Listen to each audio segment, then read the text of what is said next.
The Pelican and Seabird Rescue specialises in rescuing injured native birds that can still fly. Sadly, our shorebirds often get entangled in many things, like fishing tackle, weed matting, disposable masks, six-pack plastic rings, and even socks. If you see an injured bird that can still fly, please help them by finding Pelican and Seabird Rescue's number on Facebook or calling them 0404 118 301 or the RSPCA at 1300 Animal. Remember, by picking up any circular object or thread and cutting it into pieces before putting it in the bin, you can save an animal. Just imagine the satisfaction you'll get knowing your action will save a life. 4ZZZ cares about our community.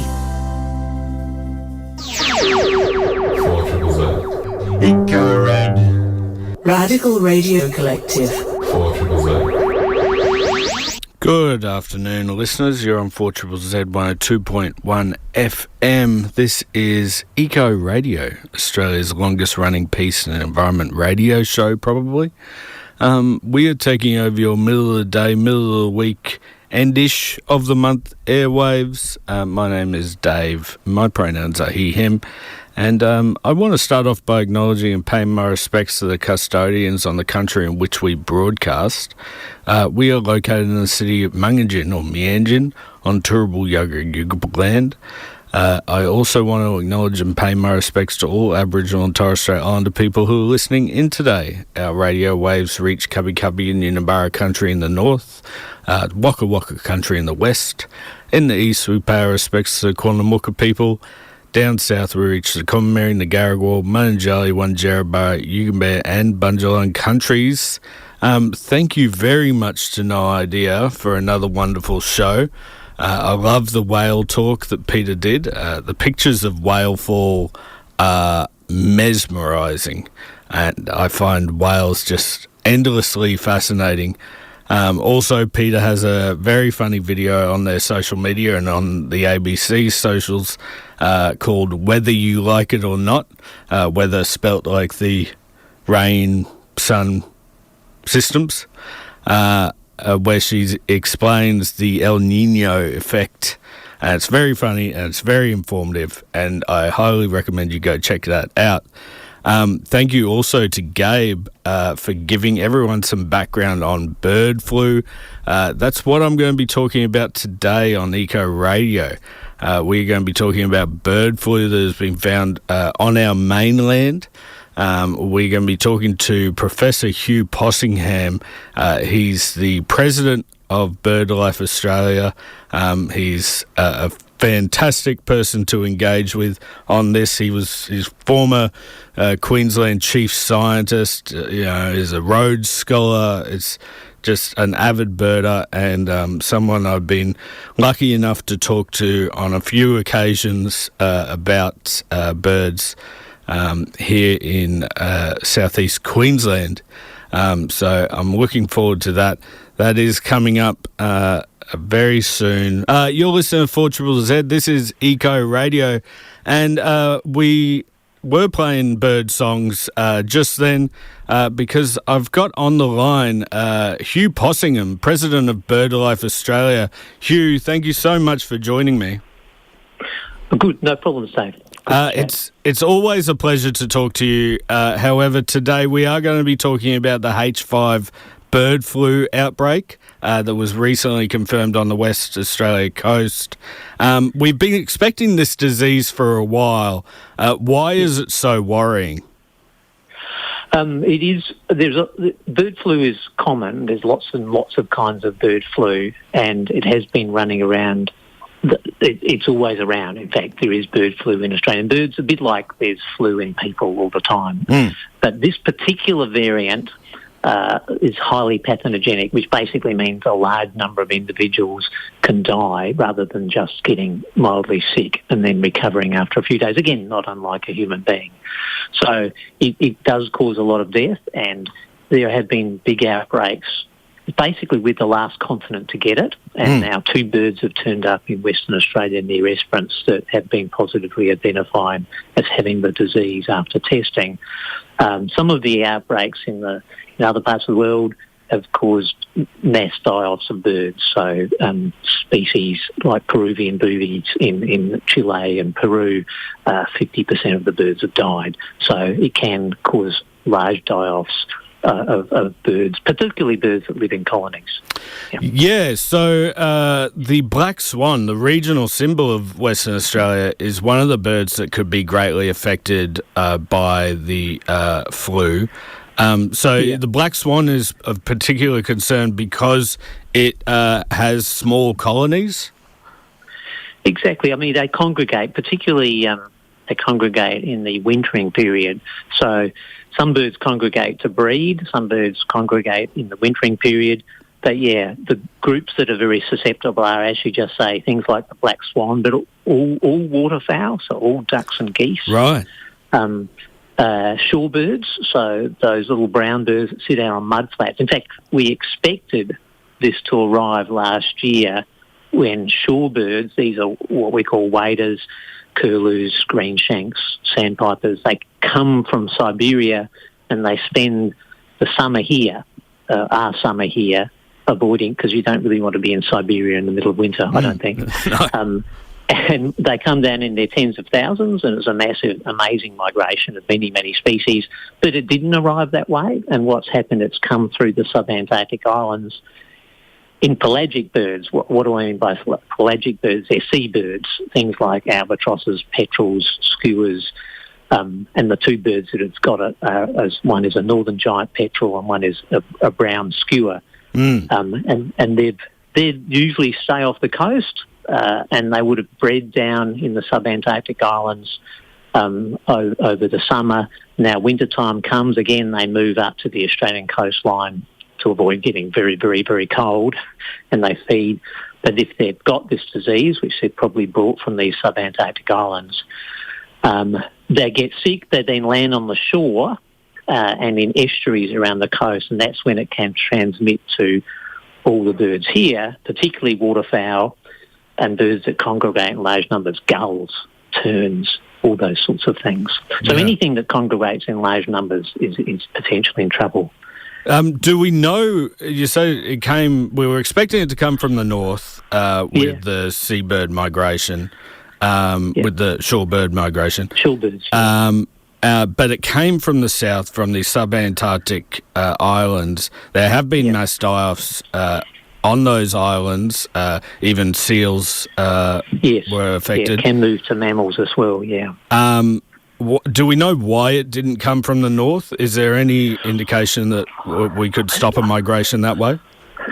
I think it's just everything's random and luck, or bad luck, or good luck. I mean, the world is a complicated place. So diseases are, as you again would, the analogy with COVID is it appeared in different countries at different times, and some places it went nuts, and you only need a few individuals. This is a very infectious thing, so you only need the wrong individual in the wrong place, and it can spread really rapidly, particularly if we do things like disturb birds. So the worst thing that can happen is, as these pelagics have turned up, and they sort of sit there sickly amongst a pile of seagulls and terns and pelicans and swans in an estuary, if we then disturb all those birds in various ways with, dogs or my errant grandchildren might chase them or something, not that I live in Esperance, but disturbing all these things, that then they disperse, they get stressed, and then they're more likely to send it in other places. So I think we were lucky. We've been lucky to get it so late. That said, and there's even a small chance these 2 or 3 birds that have turned up may not infect any other birds. I would suspect there's other sick birds turning up somewhere along the coast of southern Australia. Yeah. We've got a big weather system coming in from the west, as is normal in the winter, but this is quite a torrid one, which will push a lot of winds from the south and the west that will push these birds to the coast and will push them towards South Australia, Victoria and Tasmania. Yeah, I did see a report on the ABC that said they found a suspected infected bird in South Australia now. It's not just suspected, yep. How likely is it that bird flu can migrate to Queensland from WA? Well, it'll definitely can happen, and it might come all just around the coast from the south, and it could be brought. There are seabirds from these sub-Antarctic islands that do visit in the wintertime Queensland shores, so it may just slowly spread. To be honest, if it takes hold, and I don't know whether that's a 20% chance or an 80% chance, yep. But if it takes hold in Australia, it will go through most of the water birds, the shore birds and the seabirds that we have. We're still very unsure because our birds haven't had this particular variant, so exactly how susceptible they are, we don't know. So we do know waterfowl, the ducks, the swans and the geese are particularly vulnerable. Yeah, it would then move across the entire continent. So those people who like going down to the seashore, be vigilant. As we say, if you see birds that look sick, avoid them. Don't go and grab them and touch them or bother them. Record what you see as accurately as possible, and then there's a hotline that you can get online about bird flu, and you can report it to the hotline, and then the authorities will turn up and decide to determine what to do in an appropriate fashion. Yeah, well, can you help me with that? So how can I spot a sick bird? What are the symptoms that I'm looking for? Are they losing feathers? What are the symptoms? Probably not losing feathers, but they may look unwell, be walking unwobbly, behaving strangely. It's often these seabirds, so that skua and that northern giant petrel, they're not birds you would normally see on the beach. Mm-hmm. So it's useful just to know a bit about birds. So down here in Brisbane, obviously we see a lot of terns and seagulls and cormorants along the coast, but these pelagic species do look quite different.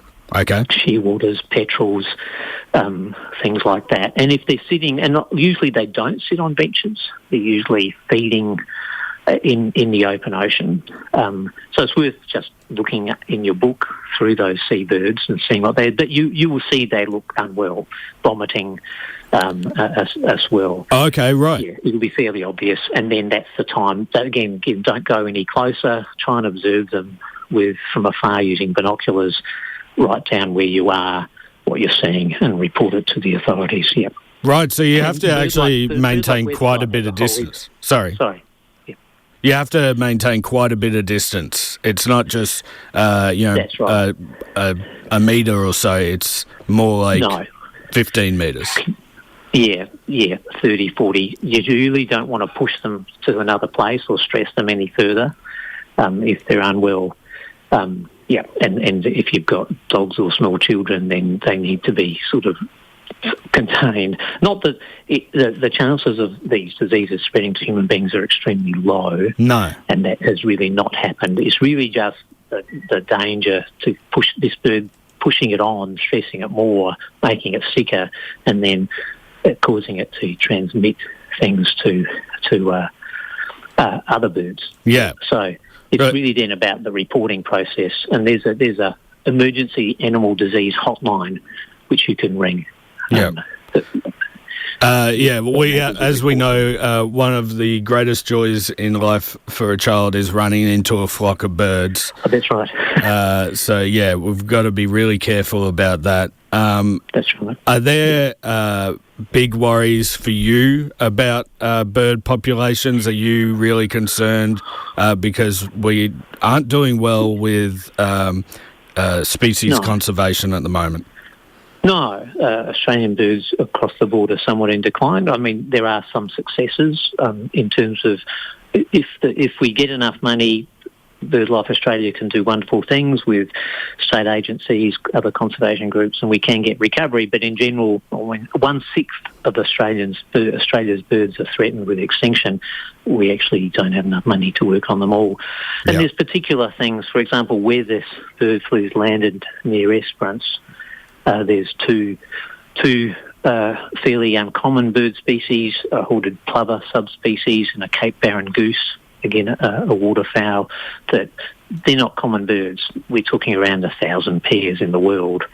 Now, usually diseases don't wipe out everything because different individuals have different resistances. But if you have 1,000, if there's only 1,000 of you in the world, and then suddenly you're down to 300 or 400,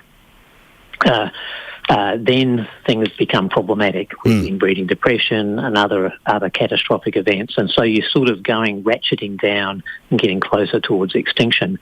So that's what we very much worry about, these big abundance drops. And also, I mean, nobody wants to see hundreds of black swans or pelicans dead either. I mean, these are iconic birds that we all love. We love all birds.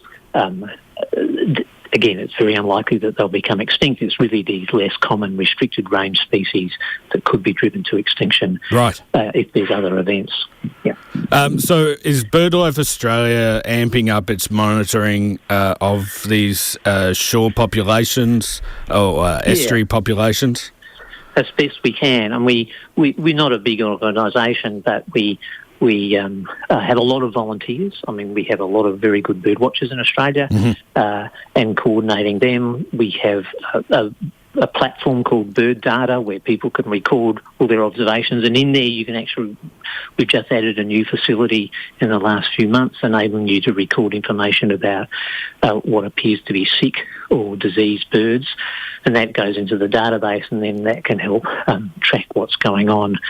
I mean, there may be other potential interventions we can do for some of these threatened birds, like if we worry about, say, some of our rarer terns that nest on beaches, like little terns and fairy terns, we expect the disease to move through, we can then increase predator control, like fox control, and try and we can give them a helping hand by reducing the other pressures on them. It's a bit like, if you get sick, then, stay in bed and drink soup, right? Yep. Don't go and play a match of soccer.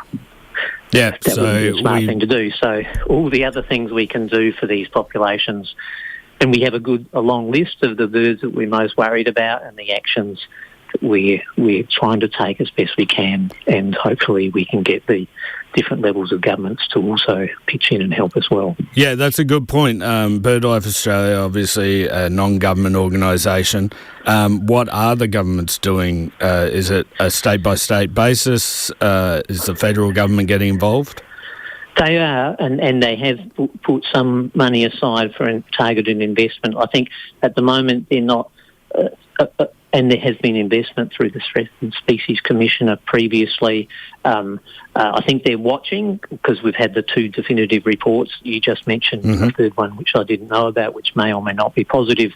I think the poultry industry is very well prepared. Often it's primary industries,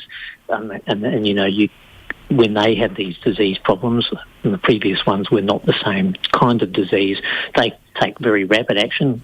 I think they killed 2 million chickens, didn't they, a couple of years ago? Yeah, 2024. To get rid of the disease.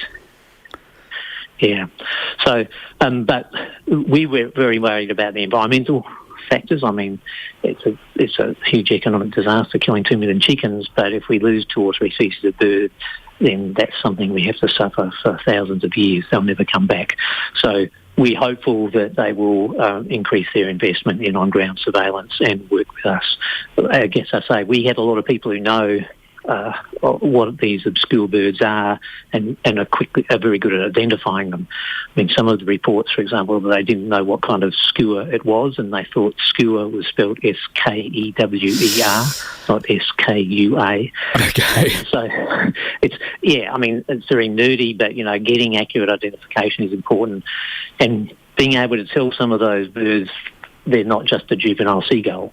Yes. And that's where the bird watchers are useful. They can identify. Some of these people are amazing. They can identify the seabirds from a half a kilometre away. Yeah, I imagine that the bird watching community is probably the most robust and knowledgeable citizen science community in Australia.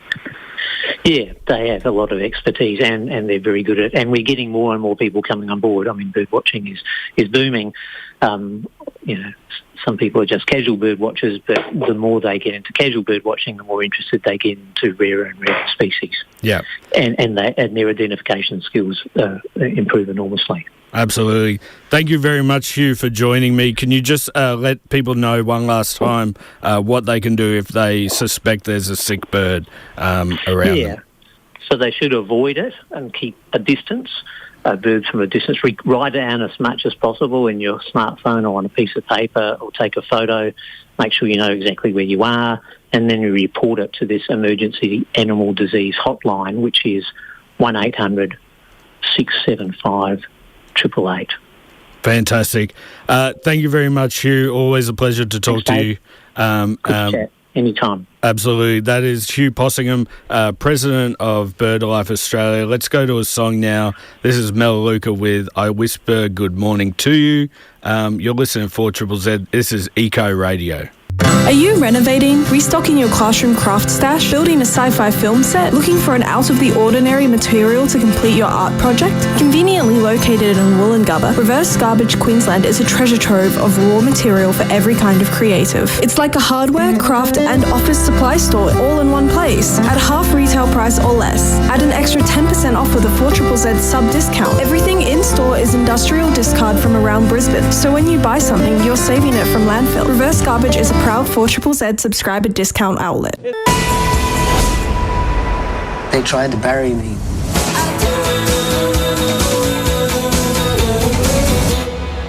They didn't realize I was a seed. You're listening to Eco Radio, the radio of the future. The future. You are listening to Eco Radio, the radio of the future. Thank you, small child. And we just heard then from Tom York with Black Swan, because we were talking about the bird flu H5 strain. Andy, my usual co-host, isn't in today, but he did text in if we could play that song for him, and of course we can. Just so everyone knows, if you do see a dead or sick bird or even wildlife, because it has spread to mammals before, you are to do these 3 steps. Do not approach the animal, so avoid contact with sick or dead wildlife and their environment. Do not touch, move or approach the bird, and do not allow pets to touch or eat sick or dead wildlife. Pets also include children there. Record what you see, the location of the animal, where it was found. Take photos or video if possible without approaching the bird, so still keep a reasonable distance of 30 metres if you can, and report it.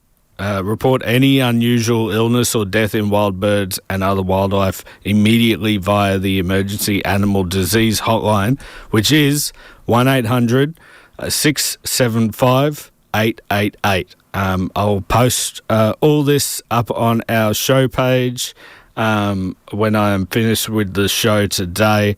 And we did get a subscriber while I was having that chat with Hugh Possingham, who President of BirdLife Australia and just an absolute environmental legend. But during that chat, David subscribed from Sadler's Crossing.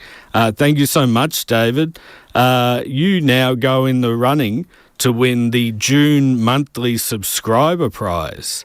So every month we now, this has actually been going for maybe a year and a half or 2 years now. Every month there is a subscriber prize. So you go in the running to win a $150 voucher from Sonic Sherpa. Sonic Sherpa is a fantastic record store in Stones Corner, and it's a great place to go if you want any music-related merchandise. Yeah, they're a bunch of great people. David, you are now in the running to win $150 from Sonic Sherpa in vouchers. So congratulations. Round of applause right now. And that's if you like what we do here on 4ZZZ, if you're a fan of what we do here on Eco Radio, trying to advocate and amplify the voices of the environment and peace movements from around southeast Queensland, but more generally around Australia, please think about or just do it. Go ahead and subscribe to 4ZZZ. Go to our website. It is 4zzz.org.au/support. You can go and become a subscriber for as little as $25 if you're under 18 or a pet. Like I said, probably the same thing. If you're concession, if you're doing it a bit tough at the moment, like a lot of us are, and you can only afford $40, you get a whole subscription for $40. We don't check IDs. We're not the cops. If you want a full subscription, it's $80. If you want a passionate subscription, it's $140, and you get a sick shirt and a tote bag with that. Go 4zzz.org.au/support. Become a subscriber.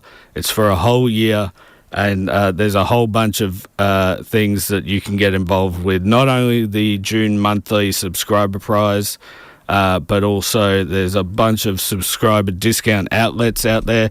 Bars, you can save money on drinks at bars. You can save money at Reverse Garbage Queensland, where I spend most of my time. You can get your crafting goodness there and get a 10% discount. We'll continue on with the show. You're listening to 4ZZZ Eco Radio. You're listening to Eco Radio on 4ZZZ 102.1 FM. Everything's connected. Everything is connected. You are on 4ZZZ. This is Eco Radio. My name is Dave, and we're just about out of time for the show. We've talked to Professor Hugh Possingham, President of BirdLife Australia, about the bird flu that has been found on Australian shores, mainland Australian shores now, and what you can do about it. That number again is 1-800 675 888. If you find any sick or dead wildlife, particularly birds. As we want to do on this show, we wrap everything up with a thing I like to call the Bushcare Roundup. It promotes environment and peace events that you can get involved with in southeast Queensland this week, going all the way to next Wednesday morning. So let's kick things off. This is a little thing I like to call the Bushcare Roundup. It's a Bushcare Roundup. They've been pulling out weeds, and then they put in trees. It's the Bushcare Roundup. All right, kicking everything off Saturday the 27th of June, end of the month time, at 9 o'clock in the morning. You can go to the Caloundra Repair Café. That's meeting at Caloundra Community Centre. Make sure you book in to get whatever you need repaired. Radios, umbrellas, they do a whole bunch. Also at 9 o'clock is the Naturally Gold Coast Festival, where friends of the show, Ocean Connect, are going to be doing a whole bunch of stuff, but it's a great way to get out and about on the Gold Coast and find out what is happening in your environment. At 2 o'clock on Saturday, you can go to the Winter Solstice Festival. That's at Northey Street City Farm. We talked to Gavin last week about it. It's going to be a hoot. That's a great way to be a part of your community here in Mungingin in Brisbane. And at 3 o'clock, if you're not going to the Winter Solstice Festival, you can go to the Corby Park Bushcare Group Working Bee. That's Corby Street Park in Ashgrove. They're going to be doing some bush care there. On Sunday at 7:30 a.m, you can go to the Bow Desert Crop Swap. That's a swapping of produce that you have or seeds that you have. It's a great way to live in a community that's moving towards being moneyless and sharing, a sharing community. That's happening at Jubilee Park in Beaudesert. At 8 o'clock, you can go to the Ricky Bailey Park Bushcare Group Working Bee. That's in Oxley. And 9 o'clock on Sunday, you can go to the Ironside Bushcare Group Working Bee. That's Ironside Park in St Lucia. Monday morning at 9 o'clock, you can go to the Redlands City Council Koala Walk. That's happening over in Ormiston, and that's a vulnerable population of koalas that needs more attention, and that the Redlands City Council should be prodded and pushed towards conserving, because it seems like there's a lot of development going on in Redlands, and there's no consideration for the koala population.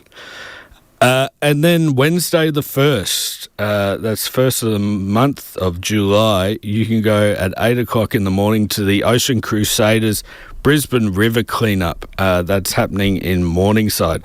All of this detail will be on our social medias and in our show page. You can also catch us later in the week on a podcast app, so this will be up for all of your listening pleasure. And I'm going to send you over to the feedback loop with Soph and Emmy. Thanks so much for listening in today. Please stick around for them. Imogen and Sophie have got a great show, great music tastes. And actually, I'm going to start guessing which Smashing Pumpkin song that Emmy and Soph will play. So this is the first time I'm guessing. I have no idea. But today I'm guessing The Tale of Dusty and Pistol Pete from the album Adore. So let's see if they play that to kick everything off. In the meantime, I'm going to send the show across to Emmy and Soph on the feedback loop. You've been listening to 4ZZZ. I've been Dave. This has been Eco Radio. Catch you next week. 4ZZZ. Eco Radio. Radical Radio Collective. 4ZZZ.